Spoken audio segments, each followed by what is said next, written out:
An important visitor arrives at Windhoek Airport, Southwest Africa. It's not a place that gets many visits from world leaders, but this traveller is important. He's Dr. Kurt Waldheim, the new Secretary General of the United Nations, who came to Southwest Africa earlier this month in an effort to solve the territory's long-standing political problems. As head of the World Organization, Dr. Waldheim wants to see United Nations policy on the territory put into effect, which means its people should be ruled not by South Africa, as at present, but by themselves.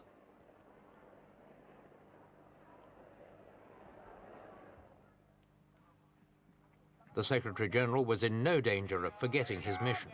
Outside the airport lounge, black demonstrators paraded banners which proclaimed, "We need freedom," and "We don't hate whites for being white, but for being masters in the land of our birth." Others simply asked for self-determination.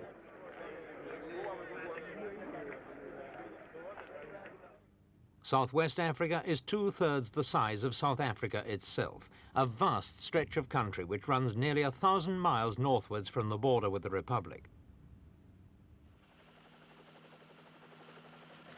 Much of it is covered by barren mountains or by the arid scrubland of what's claimed to be the world's most ancient desert. But there's also vast mineral wealth, including gold, diamonds and uranium.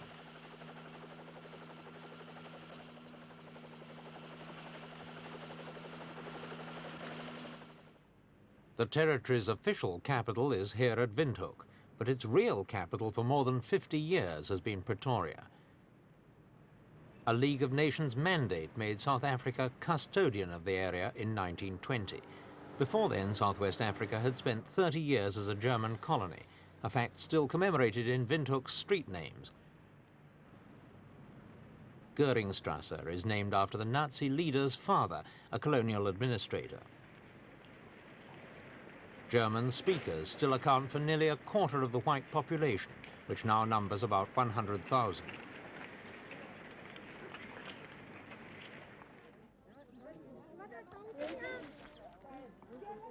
Whites in Southwest Africa are outnumbered 5-to-1 by Africans, who themselves belong to very distinct tribal groupings, such as the Herero and the Ovambo.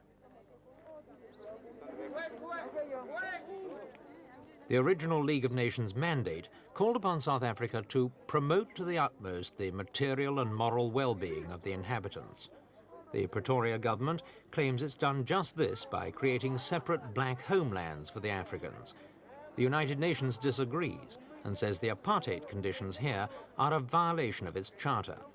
Having withdrawn South Africa's mandate 6 years ago, it now refers to the territory as Namibia and insists that Pretoria's continued presence here is illegal.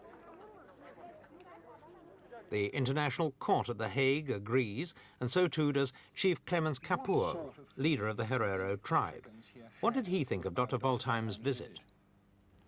Africans here have high hopes that Dr. Waldheim, as the new Secretary General of the United Nations, will have new plans, or has new plans, to make the United Nations carry out its resolutions on Southwest Africa.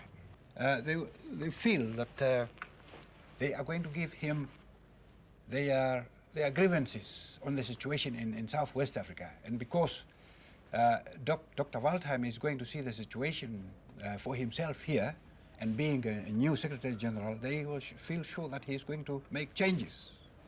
Do you think, though, that any number of resolutions, any number of court decisions, or any number of visits by Dr. Waldheim can really make South Africa give up control of the Southwest Africa here? We think the number of United Nations resolutions, and also the court decisions, and also if the great powers such as Britain and the United States do not give indirect support to South Africa, then this will help. What impression do you think he'll be able to make on Mr. Forster? The first Secretary General came to South Africa about 10 years ago. This is the second visit. I think Mr. Foster, Prime Minister of South Africa, will feel that he is being isolated and that more and more pressure is being brought to bear on him by the world as a result of this visit by Dr. Waldheim. The largest tribe of southwest Africa is the Ovambo, about 350,000 strong. Their tribal homeland, Ovamboland, has been under a state of emergency since February, following widespread labor strikes and rioting, and journalists covering Dr. Waldheim's visit were escorted there in 2 government buses. The Secretary-General himself was rather more fortunate. He flew in by helicopter. Since emergency regulations prohibit meetings of more than 5 people, there were few Africans to greet him, and no Europeans apart from the press. I told you that I do not want to comment before I have finished or terminated my mission here, so... Have you had a chance to investigate any of the yes, that have been made? oh yes, quite a lot, quite a bit. We could talk to the people, and we got very interesting informations, but I do not want to go into the details. Can you hope to see anything really in the 2 days that you're spending here? Well, I cannot see everything, but one can see quite a bit in 2 days. First stop on the Secretary-General's 2-day visit was Oshakati, the Ovamboland capital, where he visited the hospital.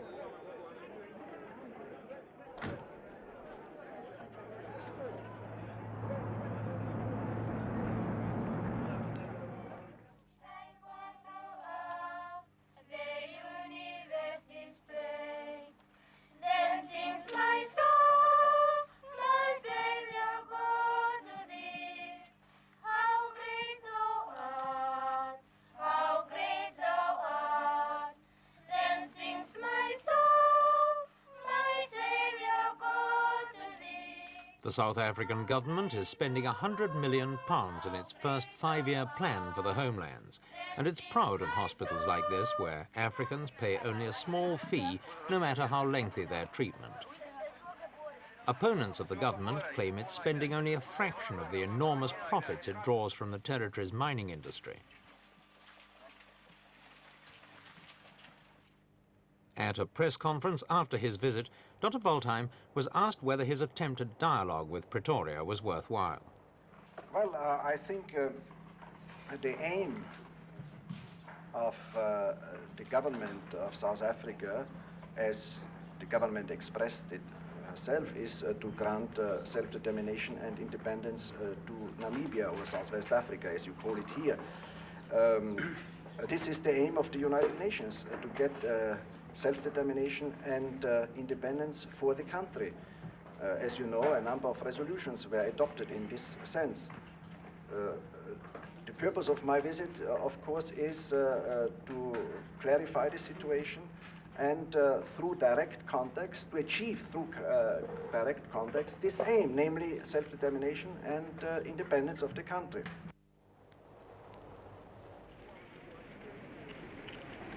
The whole question of Southwest Africa's independence was given added urgency last December, when 13,000 Ovambo workers went out on strike to protest against the territory's system of contract labor. The strike paralyzed many industries, and at least 8 Ovambos died in clashes with the police.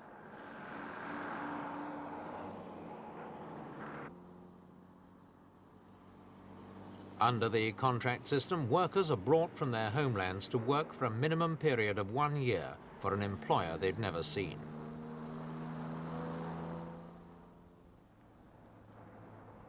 Some married men have found quarters in the townships, but most of the workers are single men who live behind barbed wire in compounds like this.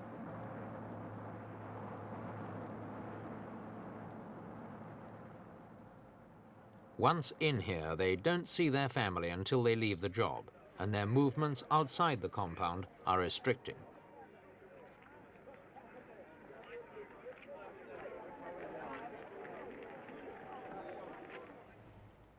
Accommodation inside the camps consists of wooden beds in brick dormitories. Food is paid for by the employers. The minimum legal wage for unskilled African workers is as low as £5 a month, although the average is about £10 a month. It's reported that during the strike, schoolboys who'd been called in to help unload perishable goods from the railway earned £60 a month, 3 times what an Ovambo would have got for the same work.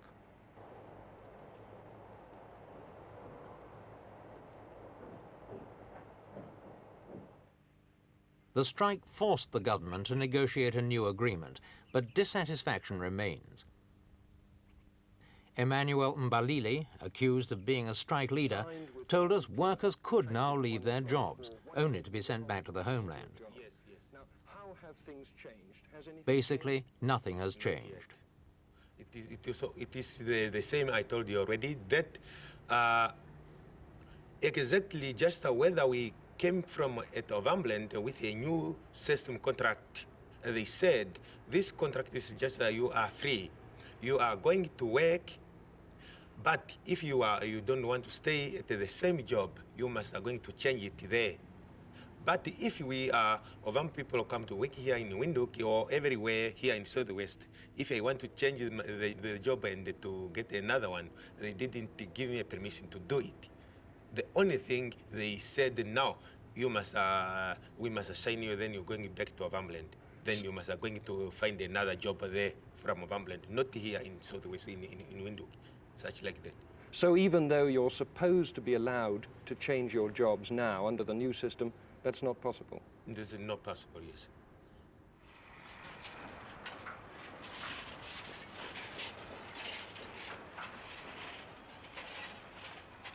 The first 8,000 Ovambos to return felt they'd been cheated and wrecked the compound, which is still being repaired.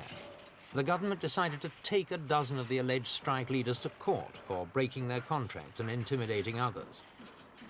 The strike and Dr. Waldheim's visit have done much to focus world attention on the Ovambo's plight. But conditions in Southwest Africa or Namibia are a frequent topic at United Nations headquarters in New York. The white South African government has again made history. The Right Reverend Colin While it Winter claims to be was an Anglican upholder bishop in Southwest of the Western Africa, Christian until way of recently life, expelled by the government for having it has supported the expelled strikers. 4 Christian missionaries from the territory of Namibia, Arriving in New York, he which told the any UN man from his subcommittee on wife and Namibia family that his expulsion leads had to been a those violation of grievances justice which of the the sort Church which has was been now typical condemning of for Pretoria's years. behavior in the territory. and so alcoholism. But South Africa once again has demonstrated that her totalitarian regime abrogates law in order to superimpose her otherwise unacceptable ideologies on a largely defenseless population. A direct result of the strike is that martial law has now been imposed within Ovamboland. An Anglican deacon of my church, the Reverend Olavi Nailenge, has been confined to jail along with hundreds of other people. Temporary iron structures have been erected in Ovamboland to house those who are so arrested. Africans are also being held in police trucks, as the jails are full to overflowing, we are informed. No outsiders are now allowed into Ovamboland. Why is this? It is simply because the South African regime wishes to crush the African opposition to the near-slave conditions of the contract labour system. Faced with this mounting tide of criticism, South Africa has made it perfectly clear that no amount of United Nations resolutions will ever make it abandon Southwest Africa. This is not an easy country to develop, and what has been achieved, says Pretoria, is due to white South African money and know-how. Roads, railways, and the rest of the industrial infrastructure have all been built without any contributions from the Africans.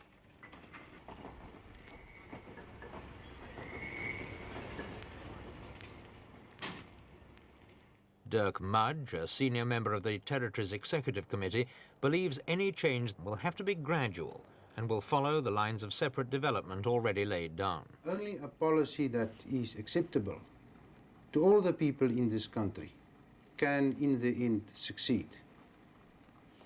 Then I want to stress it that this also includes the non-whites. It must be acceptable to the non-whites too. While many people are concerned about the non-whites in this country, it seems to be that nobody is ever concerned about the future of the whites in this country. Now, we are working at a policy which, in my opinion, will secure a safe place for our children to live in, a place where they can live in peace and prosperity. Unfortunately, people make the mistake to believe that we have in this country only two groups, whites and non-whites. And this is not true. We have here several ethnical groups. We have, for instance, the Okavangos, the Ovambos, the Hereros, the Damaras, the Namas, the Bushmen, the Bastas. We should not make the mistake to ignore these differences, but rather accept and respect the differences. All we need is time. Time to prove to the world and to the non-whites of this country that we are working on an honest solution to a very complicated problem.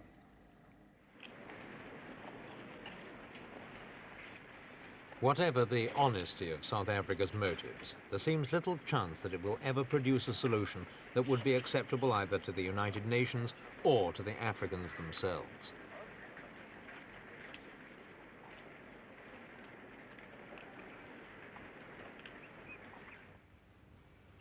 For all those who call themselves inhabitants of Namibia, there can be only one solution, as Chief Kapuo told us. What we want here is the United Nations to take over Southwest Africa, and also that the South African government that the South African government should be removed from Southwest Africa. There can, of course, be no independent Namibia without a complete change of heart in Pretoria, and that's something which is no nearer now than it was before Dr. Waldheim's visit.